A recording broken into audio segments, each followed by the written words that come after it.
Assalamualaikum warahmatullahi wabarakatuh. Selamat pagi, selamat siang, selamat sore, selamat malam semuanya dimanapun kalian nonton ini. Mungkin di rumah, di jalan, mungkin di tempat makan, mungkin di kebun binatang, atau di toko buku, atau di mana saja. Terima kasih teman-teman, bapak, ibu sekalian yang telah klik video ini. Pasti udah penasaran banget sama bagaimana sih review dari buku Etika Seorang Muslim. Sebelum kita mulai, izinkan saya perkenalkan diri terlebih dahulu. Nama saya Fauzan Akil.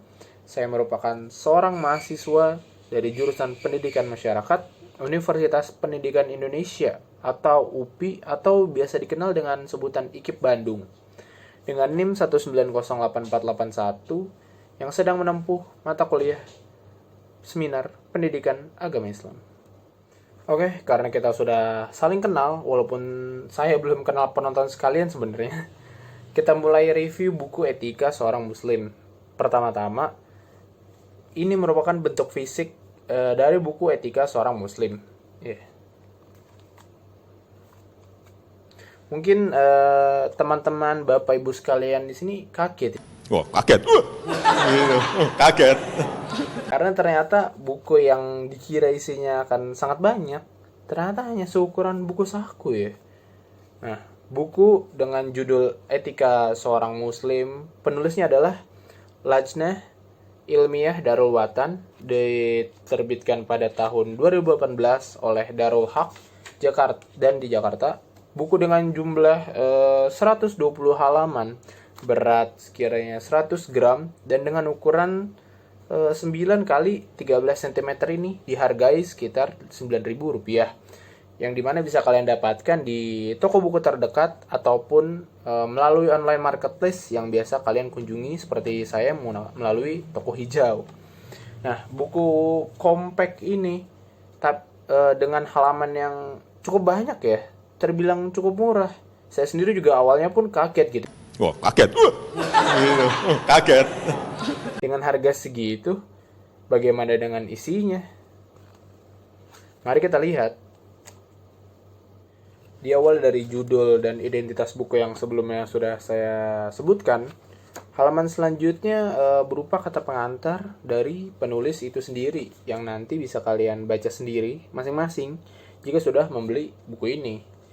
Nah, selanjutnya, yang paling bikin penasaran biasanya kalau beli buku, salah satu yang dicek pertama adalah daftar isi, agar tahu isi utamanya apa aja sih. Apalagi buku saku sekecil ini isinya sebanyak apa dan apa saja. Setelah saya hitung sendiri, ternyata di dalam daftar pustaka ini terdapat 24 subjudul dalam yang isinya merupakan etika dalam berbagai kegiatan atau tempat sebagai orang muslim. Akan saya bacakan satu-satu. Yang pertama ada etika tidur dan bangun. Selanjutnya ada etika buang hajat. Selanjutnya ada etika berpakaian dan merias. Kemudian ada etika di jalanan. Selanjutnya ada etika memberi salam. Kemudian etika meminta izin saat berkunjung ke rumah orang lain. Selanjutnya ada etika bermajelis. Kemudian ada etika berbicara. Selanjutnya ada etika berbeda pendapat. Ada etika bercanda. Kemudian juga ada etika bergaul dengan orang lain. Ada etika di masjid. Etika membaca Al-Quran. Etika berdoa. Kemudian ada etika makan dan minum. Selanjutnya ada etika bertamu. Kemudian ada etika menjenguk orang sakit. Selain itu juga ada etika menangani jenazah dan bertakziah. Kemudian ada etika safar atau berpergian jauh. Selanjutnya ada etika memberi dan menerima nasihat. Ada etika berkomunikasi lewat telepon. Ada etika pengantin dan pergaulan suami istri. Ada etika di pasar dan etika bertetangga. Sekarang kita lanjut ke isinya. Mungkin saya tidak akan mereview secara keseluruhan isinya. Saya hanya akan mengambil beberapa bagian subjudul. Yang pertama, mari kita lihat etika berpakaian dan berhias di halaman 13.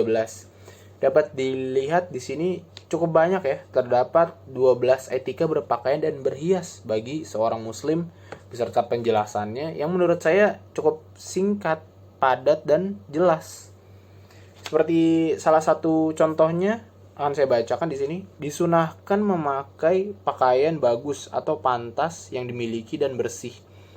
Rasulullah SAW bersabda kepada salah seorang sahabat di saat beliau melihatnya mengenakan pakaian jelek, apabila Allah mengaruniakan kepadamu harta, maka tampakkanlah bekas nikmat dan kemurahannya itu pada dirimu.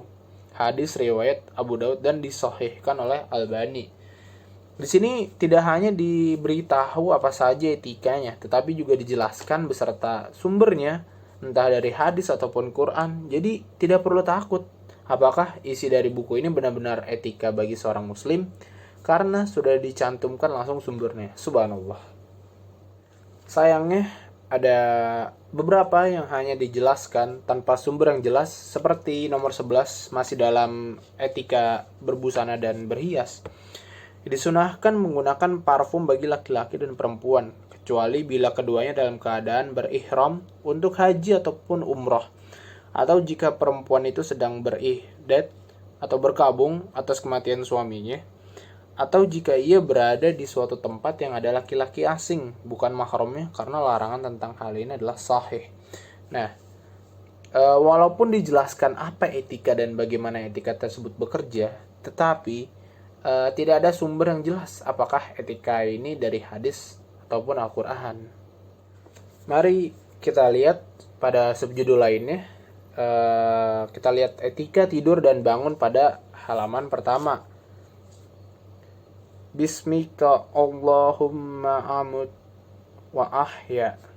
Dengan menyebut namamu ya Allah, aku mati dan aku hidup. Hadis riwayat Al-Bukhari. Nah, di sini jelaskan bahwa sebelum tidur hendaknya membaca doa terlebih dahulu. Di sini juga dimasukkan doa tidur itu sendiri beserta bacaannya dan artinya. Selain doa sebelum tidur juga ada doa bangun tidur. Alhamdulillahillazi ahyana ba'dama amatana wa ilaihin nusyur. Segala puji bagi Allah yang telah menghidupkan kami setelah kami dimatikannya, dan kepadanya lah kami dikembalikan. Hadis riwayat Al-Bukhari.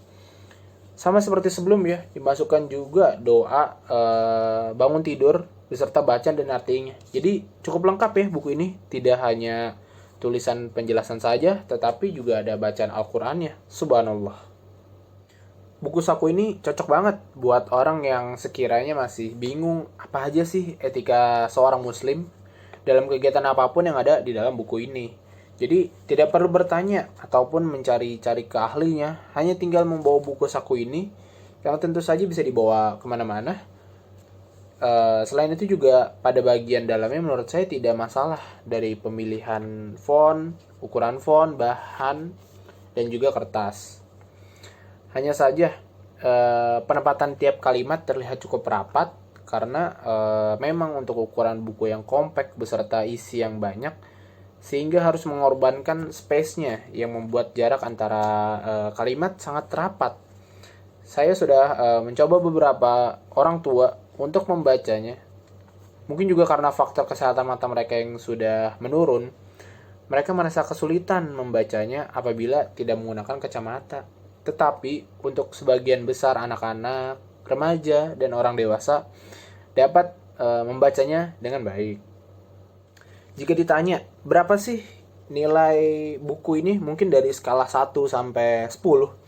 Menurut saya buku ini antara 8 sampai 9. Tentu saja penilaian saya tidak sempurna, karena yang sempurna hanya milik Allah Subhanahu wa taala. Oh Allah the Almighty, Allahu Allah, protect me and guide me, Allahu Allah, oh to your love and mercy, Allahu Allah, Ya Allah don't deprive me, Allahu Allah, from beholding your beauty, Allahu Allah. Oh my Lord, accept this plea.